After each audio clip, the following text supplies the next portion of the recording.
أعوذ بالله من الشيطان الرجيم. بسم الله الرحمن الرحيم. رب اشرح لي صدري ويسر لي أمري واحلل عقدة من لساني يفقه قولي. رب زدني علما. اللهم فقهنا في الدين. سورہ النازیات کی پہلی 5 آیات، اور سورہ النازیات سے پہلے جو صورت تھی سورہ النبا میں، اس میں اللہ تعالیٰ نے ایک پیشگوئی کی کہ اسلام جو ہے اس کا غلبہ ہوگا، مسلمان جو ہیں ان کی ترقی ہوگی۔ تو اس صورت میں اللہ تعالیٰ نے وہ ترقی کیسے ہوگی اس کی وجہ بتائی، کس طرح سے ہوگی اور اسلام کا غلبہ کیسے آئے گا، یہ سب کچھ اللہ تعالیٰ نے بتایا۔ اور یہ جو 5 آیات ہیں، آیت نمبر 2 سے آیت نمبر 6 تک، ان میں فرشتوں کا بھی کردار ہے اسلام کی ترقی میں اور غلبے میں۔ لیکن اب یہاں پر یہ چیز تو تقریباً اکثر لوگوں کو پتہ ہے کہ جنگوں میں فرشتوں نے مسلمانوں کی مدد کی، لیکن جنگوں کے علاوہ عام کاموں میں، روزمرہ کے کاموں میں فرشتوں کا کیا کردار رہا اسلام کی ترقی میں، مسلمانوں کی ترقی میں، اسلام کے غلبہ میں۔ ان آیات کی تفسیر میں یہ بات اللہ تعالیٰ نے بتائی کہ فرشتوں کا کردار کیسے تھا اور کیسے رہا۔ تو آج کی جو تفسیر ہے، آج ان کی تفسیر شروع ہو رہی ہے ان 5 آیات کی، اور سب سے پہلی تفسیر جو ہے وہ فرشتوں کے حوالے سے، فرشتوں کی جماعت کے معنی کے حوالے سے کی جائے گی، اور اس کو ہم دیکھیں گے یہ کچھ ایپیسوڈز میں ان کی تفسیر آئے گی ان 5 آیات کی۔ تو آج کی ایپیسوڈ شروع کرتے ہیں۔ بسم اللہ الرحمن الرحیم۔ والنازعات، اکثر صحابہ اور تابعین اور تبع تابعین اور مفسرین کا اتفاق ہے کہ نازعات کی ایک معنی اکھیڑنے والی جماعتوں کے ہیں، اور اقرب میں لکھا ہے کہ نازع الشیء عن مکانہ ای قلعہ، یعنی کسی چیز کو اپنی جگہ سے اکھیڑا۔ ان معنوں کی روح سے نازعات کے معنی ہوں گے کہ اپنی اپنی جگہ سے بعض چیزوں کو اکھیڑنے والے فرشتوں کے متعدد گروہوں کو ہم بطور شہادت پیش کرتے ہیں۔ فرشتوں کے بہت سارے گروہوں کو ہم گواہی کے طور پر پیش کرتے ہیں، کیونکہ اس آیت کے کچھ مفسرین نے معنی فرشتے کی ہے، فرشتوں کی جماعت کی ہے، تو ہم فرشتوں کی جماعت ہی اس کے معنی لیتے ہیں اور اس حساب سے اس کی تفسیر آئے گی۔ اب نازعہ کا کام مختلف اقسام کا ہے، اور نازعہ کی ہر قسم پر ایک الگ گروہ مقرر ہے۔ نازعہ یعنی کھینچنا، نکالنا، جس طرح دنیا کے کاموں میں باریک در باریک کاموں میں کا سلسلہ چلا جاتا ہے جن کا کوئی انسان اندازہ نہیں لگا سکتا،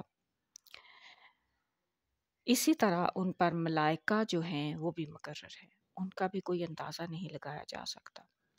قرآن کریم میں ہے ما یعلم جنود ربک الا ہوا، سورہ المدثر کی آیت نمبر 32 ہے، اور تیرے رب کے لشکروں کو کوئی نہیں جانتا مگر صرف وہی، یعنی فرشتوں کے جو اتنے لشکر ہیں ان کو رب کے علاوہ کوئی نہیں جانتا۔ فرشتوں کی تعداد کا اندازہ جو ہے وہ انسان تو بالکل نہیں کر سکتا۔ اب فرشتوں کا النازعاتی غارقہ میں جب پہلا جو قدم ہے، پہلا جو کام ہے وہ کیا ہے، تو ہم فرشتوں کی جماعت کا پہلا کام، اس سے پہلی سورہ النبا میں اسلام کا غلبہ کا ذکر تھا، اور اس غلبہ کو قیامت کا ثبوت بھی قرار دیا گیا تھا۔ پس ترتیب کے مطابق اس صورت میں یہ بتایا ہے کہ یہ غلبہ کس طرح سے ہوگا۔ نمبر 1، کفار کے دل جو بظاہر اسلام سے نفرت رکھتے ہیں لیکن اندر ہی اندر اسلام کی خوبیوں کے قائل بھی ہیں، ان کو نفرت اسلام، عناد اسلام اکھیڑنے کے لیے فرشتوں کے متعدد گروہ جو ہیں وہ کام کریں گے۔ نازعات کا مطلب کیا تھا؟ اکھیڑنے والے گروہ، اکھیڑنے والی جماعتیں۔ تو اگر اس کا مطلب ہم کریں کہ فرشتوں کی اکھیڑنے والی جماعتیں، تو ان کا یہ پہلا کام ہے، کیا ہے کہ وہ کفار کے جو دل ہیں جن میں اسلام کی نفرت تھی، انہیں ادھر سے اکھیڑ کر دوسری طرف لانے کا کام کریں گے۔ اب اناد اسلام یعنی کہ اسلام کی جو نفرت ہے اس کو اکھیڑنے کے لیے فرشتوں کے بہت سارے جو گروہ ہیں، ان کی جو جماعتیں ہیں، وہ کام کریں گے۔ نمبر 2 کیا ہے؟ اب وہ لوگ کفر سے مختلف وجوہات کی بنا پر بیزار بھی تھے، یعنی جو کافر تھے وہ کافر تو تھے، لیکن اس کفر سے وہ بہت ساری وجوہات کی بنا پر نفرت بھی کرتے تھے، اس سے بیزار بھی تھے۔ کفار کی وحشت کی وجہ سے، بد انتظامی کی وجہ سے، ان کے ظلم کی وجہ سے کہ جو طاقتور ہوتا وہ کمزور پر ظلم کرتا، کسی شریعت کا نہ ہونا، ان کے پاس کوئی شریعت نہیں تھی، جہالت کی وجہ سے، بے حیائی کی وجہ سے، اور یہ بہت ساری اور ایسی برائیاں تھیں جن کی وجہ سے لوگ اندر ہی اندر اسے اڈاپٹ نہیں کرنا چاہتے، اس سے چھٹکارا حاصل کرنا چاہتے تھے، لیکن ان کے پاس کوئی راستہ نہیں تھا، انہیں کوئی راستہ نہیں مل رہا تھا، وہ کیسے اس سے چھٹکارا حاصل کریں۔ اس صورت میں کیا ہوا کہ جب محمد صلی اللہ علیہ وسلم نے قرآن کریم کی تعلیم دنیا کے سامنے پیش کی، تو ہر خلق پر مقرر فرشتوں نے اپنے اپنے کام کے دائرہ کو چنا اور ان کے نیک جذبات کو ابارنا شروع کر دیا۔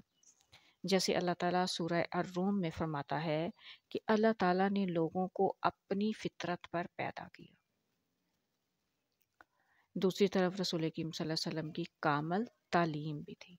پھر وہ حدیث بھی ہے کہ ہر بچہ فطرت اسلام پر پیدا کیا جاتا ہے۔ ایک تو یہ تھا کہ اللہ تعالیٰ کی فطرت پر پیدا ہونے والے، اللہ تعالیٰ نے کہا کہ میں نے لوگوں کو اپنی فطرت پر پیدا کیا، یعنی نیک فطرت پر پیدا کیا، تو ان کی فطرت جو تھی وہ نیک تھی، لیکن وہ برائیوں میں پڑے ہوئے تھے۔ اب دوسری طرف جو تھا، ایک تو یہ تھا، اور دوسری طرف یہ بات تھی کہ رسول کریم صلی اللہ علیہ وسلم کی جو تعلیم تھی وہ بھی مکمل تعلیم تھی، کامل تعلیم تھی، جس میں زندگی کا کوئی پہلو جو ہے وہ بچا ہوا نہیں تھا۔ مثلا شرک کی جگہ پر توحید نے لے لی تھی، ایک اللہ تعالیٰ کی عبادت کرو، اور شرک کی جو اتنی رسومات اور اتنا وہ سب کچھ ان سے جان چھوٹے۔ جہالت کی جگہ پر علم نے لے لی، کیونکہ اللہ تعالیٰ نے قرآن کا پہلا لفظ ہی یہ فرمایا، اقرا، علم حاصل کرو۔ ظلم کی جگہ انصاف نے لی، کہ اسلام میں انصاف کیا جائے گا، چاہے کسی کا بھی جرم ہو، چاہے وہ کتنی ہی عزت والا یا کتنی ہی اونچے رتبے والا ہو۔ نمبر 4 کیا تھا کہ وحشت کی جگہ امن اور سکون نے لے لی تھی، بد انتظامی کی جگہ انتظام تھا، مادر پدر آزادی کی جگہ باقاعدہ اور مفید قانون تھا۔ غرض ہر قسم کی ضرورت جو انسانی فطرت کو پیش آ سکتی تھی، اس کا سامان آپ کی تعلیم میں موجود تھا، اور ہر غلطی جو کفر میں موجود تھی، اس کی اصلاح کا سامان بھی موجود تھا۔ بس ہر خلق پر موجود فرشتوں نے ہر اس دل کو، یہاں پہ پوائنٹ نوٹ کریں کہ ہر اس دل کو، ہر اس انسان کو جس میں کفر کی کسی برائی کا تھوڑا سا بھی احساس تھا، اس کے نیک جذبات کو ابار کر اس برائی کو زیادہ نمایاں کر دیا، یعنی کہ اس برائی کو زیادہ نمایاں کیا کہ اس سے وہ دور ہٹ جائیں گے۔ اب دوسرا لفظ ہے وَالنَّازِعَاتِ غَرْقًا، دوسرا لفظ غرقا، ڈوب کر، یعنی گہرائی میں جا کر کام کرنا، یا یوں کہیں کہ دلوں کے اندر گہرائی میں نیکی اور برائی کے احساس کو بڑھا کر واضح کر دینا۔ مثلا اگر کوئی شخص شرک کو ناپسند کرتا تھا، تو توحید کے قیام پر موجود فرشتے نے شرک کی خرابی اور ایمان کی خوبی کو اس کے دل میں بہت بڑھا دیا، اسے واضح کر دیا کہ یہ برائی ہے اور یہ اچھائی ہے۔ جو فرشتے اسلام کی تعلیم پر مقرر تھے، انہوں نے اسلام کی تعلیم کو قریب الفہم بنا دیا، ان کے لیے آسان کر دیا۔ بس فرشتوں نے کا جو پہلا کام تھا، انہوں نے جو پہلا قدم اٹھایا اور اسلام کی محبت ان کے دلوں میں پیدا کی۔ پہلا قدم کیا تھا؟ لوگوں کے دلوں میں اسلام کی محبت کو پیدا کیا۔ اب ہے وَالنَّاشِطَاتِ نَشْطًا، فرشتوں کا دوسرا کام یا دوسرا قدم۔ ایک طرف سے وَالنَّاشِطَاتِ